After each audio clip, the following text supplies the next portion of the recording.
శివుడికి శ్మశానం అంటే ఎందుకు అంత ఇష్టమో మీకు తెలుసా?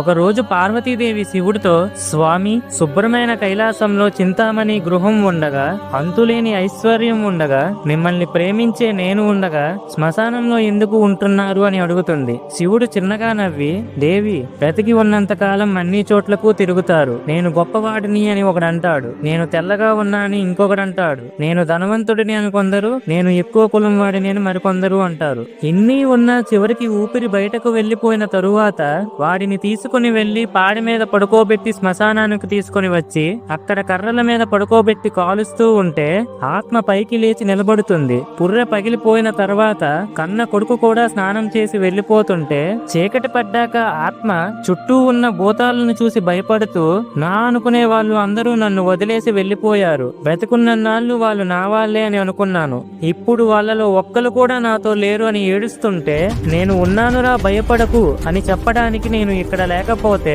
వాళ్ళు ఏమైపోతారు అని శ్మశానం